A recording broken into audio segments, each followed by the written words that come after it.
Hello, friends. Welcome back to Spiritual Morsels. You must have noticed the title of today's message, The Graves of Egypt. The moment we think about the graves of Egypt, the first thing that comes into our mind is the picture of the pyramids.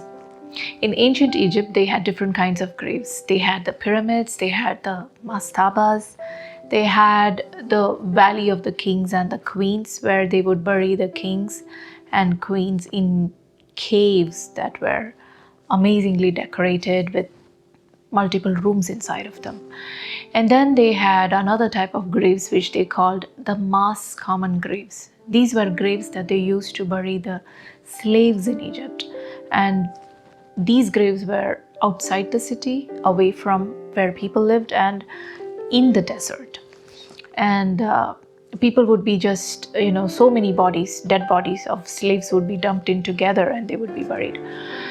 And in episode 131, titled The Sold by Family and Sent by God, we looked into the life of Joseph. We saw how at the age of 17, Joseph saw a vision. He had a vision about his future.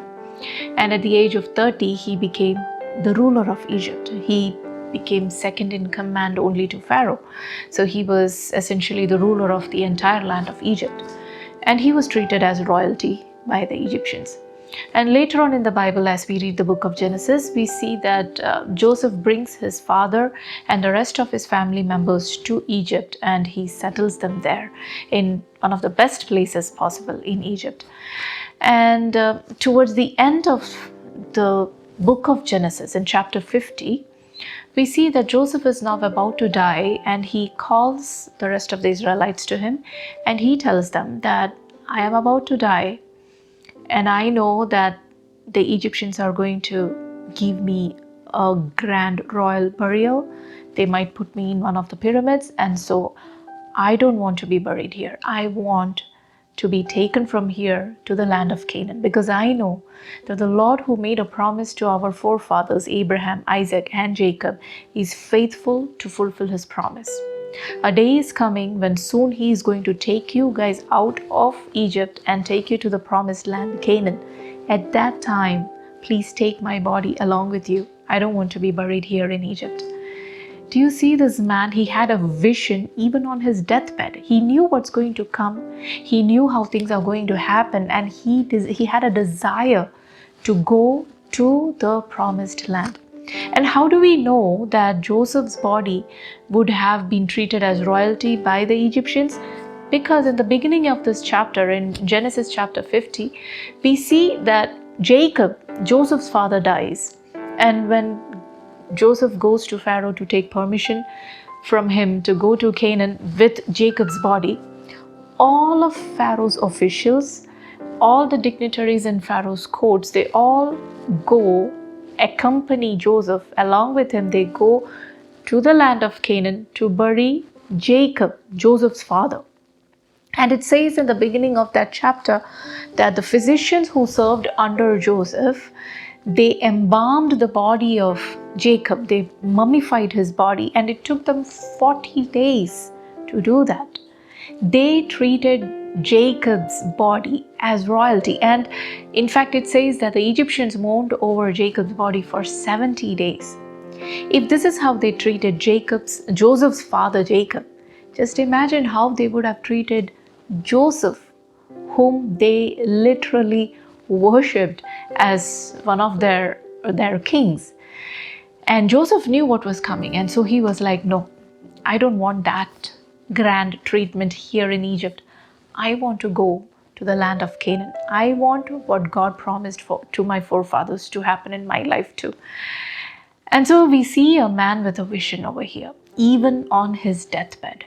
But fast forward 420 years later, just like Joseph envisioned, God visits the Israelites. Now, at this point of time, the Israelites have become slaves in Egypt. This generation are slaves in Egypt. And so God sends Moses to rescue them out of their slavery. He fulfills the promise he made to Abraham, Isaac, and Jacob, and he takes them out of the land of Egypt to the land of Canaan. Exodus chapter 13 verse 19 says, that while they were going out of Egypt, Moses remembers Joseph's desire. And so he comes and takes the coffin that contains Joseph's mummified body, and this coffin also goes along with them to the land of Canaan.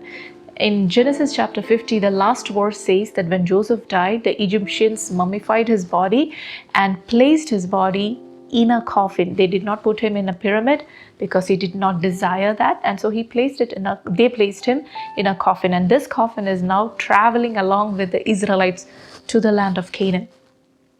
Now on the way, something interesting happens. Exodus chapter 14.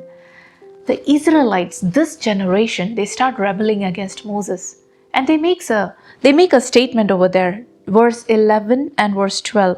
I'm just going to read it. It says, "They said to Moses, 'Was it because there were no graves in Egypt that you brought us to the desert to die?'" They're saying, was it because there were no graves in Egypt? Of course there were graves in Egypt. You saw those graves. You saw those beautiful pyramids and those mastabas. Of course there were graves in Egypt, but the question is, what good are those graves for you group of Israelites, you, this generation? Because you were not royalty. You were slaves in Egypt. Joseph was royalty. It would have been good for him to have been buried in Egypt.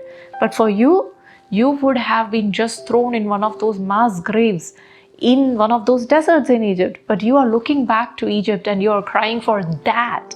And you are asking Moses, was it because there were no graves in Egypt that you brought us to the desert to die? These people knew very well Moses did not bring them to the desert to die. They knew that they were on their way to the promised land. But the problem here is, this generation is experiencing the benefit of God's faithfulness to the promise that God did to the forefathers. They don't have the vision of the forefathers. They lack the vision completely. This is what happens in our Christian life. Many times we call ourselves Christians, but we don't have the vision that our forefathers had. We enjoy the benefit of God's faithfulness towards our forefathers, the promises that He made towards our forefathers. We are enjoying the benefit of that. But we are on the way to the promised land only because of our forefathers, not because we have a vision. And that's exactly what we see here. And the next verse, it says, "It would have been better for us to serve the Egyptians than to die in the desert." And that is exactly what happened to them. Because of their lack of vision, because their eyes were still looking back and towards Egypt, what they proclaimed with their mouth happened in their life. Every single one of them, of that entire generation, died in that desert. It says it would have been better for us to serve the Egyptians than to die in the desert. They were not brought here to die in the desert, but because they proclaimed it, because they lacked the vision to go to Canaan, they died in the desert. Every single one of them. But the dead body of Joseph made it to the promised land. In Joshua chapter 24 verse 32 says that Joshua and the next generation of Israelites who reached the promised land, they buried Joseph in Canaan. My dear brothers and sisters, this is a huge mystery that we have to understand over here. We call ourselves Christians, but if we don't have the vision, if we lack the vision, and if our eyes are always on the world and on the things of the world, we might end up like this particular generation of the Israelites who died in the desert, who never made it to the promised land.